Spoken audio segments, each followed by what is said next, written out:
Hi, this is Alex from phpacademy.org with a video tutorial for the new Boston. In this tutorial we're going to be taking a look at a sliding down message on a button event. Now this is useful for things like user settings. I've already outlined a sort of mock-up page here. The button will allow you to actually press a button and perform a specific action. For example, if we did have some fields around here, the button could then actually go ahead and save some settings, perhaps to a database table, and would then go ahead and display this sliding message. So for example, if I now click save, you can see this sliding down message has appeared and then vanished with the text "your settings have been saved." So it's an extremely useful thing to implement if you want a quick drop down to display, for example, change settings. Obviously, when we click this button we can specify any text we want to be displayed. So we can use it as long as we've included it in our page. We've got notice.js here, which is the actual functionality, and buttons.js, which deals with the pressing of this input button. So without further ado, let's go on and take a look at how to create this. Okay, so we're starting afresh now. I've got my document just open here. Let's just take a look at some of the files that we'll be using. I've already mentioned we're using notice.js, and this is the file that's going to handle the function or define the function that's going to allow this drop down to happen. Then we've got buttons.js, which is going to look out for a button click on a wide variety of buttons across your website. So you can include something like buttons.js to handle the clicking of buttons. For now, obviously we're only going to be dealing with one or two buttons. So the first thing we want to do is go ahead and set up our page. So I'm going to create some header 3 tags and then a paragraph here. So I've given these header 3s the value of settings, or the text of settings. Inside the paragraph I'm just going to write something like some user settings, and then I'm going to go down and in another paragraph create an input button. So the input type is button. We'll give this a value and we'll just say save, and the ID of this we could just have a save. So this is the the name that we're going to use in the selector in buttons.js. Now inside of buttons.js we're going to need to go ahead and perform an action when this particular button is clicked. So we're going to use a selector to select the save button, and then we're going to create an event handler. Now inside this event handler we need a function. So I've just outlined a function here with some parentheses, and then the curly brackets within this is going to be what happens when we click the button. So for now, and just to test it, I'm going to alert out clicked. So now what's going to happen is, because we've included this buttons.js file on our page, the event handler is going to handle a click based on this button here, this entire button here. So when it's clicked, we're going to perform a function, and that function is just to alert clicked to the user. So this is what our page looks like. When I click save, you can see that I get this alert dialog box saying clicked. So we know that the save button has worked. Now inside our save button, once we've clicked it, we might want to update user settings.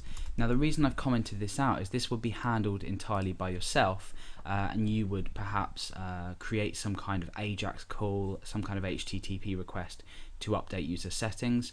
Obviously if you're not creating a save button, then you would perform some other action. However, after this we're going to call the slider function. So I've called this slider notice. We'll just call it slide notice.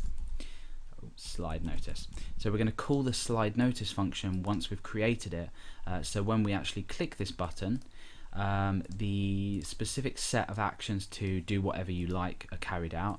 Then we call the slide notice button, and we give it the text that we want to display when the slider appears down. So now that we've done that, we don't need to do much else here, but we are going to replace this once we've created notice.js. Now before we work on notice.js and actually creating this function, we want to go ahead and style the div that's at the top that's going to be hidden. So the first thing to do on index.php is to include a div at the top of every page that you want this slider to slide down, and I'm just going to call this slide notice. So we can reference this div with slide notice. We can use a selector in jQuery. So this div now appears on anywhere on the page. You can place this div anywhere on the page, and we're going to style it so it's hidden, but for now we're going to style it so we know the exact style of it. So inside style.css we're going to go ahead and reference slide notice, and we're going to apply some properties to this to make it look like a slider. Now the first thing that we would usually do is display none. However, we're going to just comment that out for now because we actually want to show it so we can see it and preview it. Now the position is going to be absolute, and what this means is we can place it however we want on our page using the top, left, right and bottom options available to us. But I'm going to go ahead and give this a height of 50 pixels. Now at the moment you won't be able to see anything, it's completely out of view, so we're going to go ahead and we're going to set a background color on this, and the background color is going to be F0, F0, F0. It's almost like a light grey. So when we refresh, we should have seen that. Let's just have a check where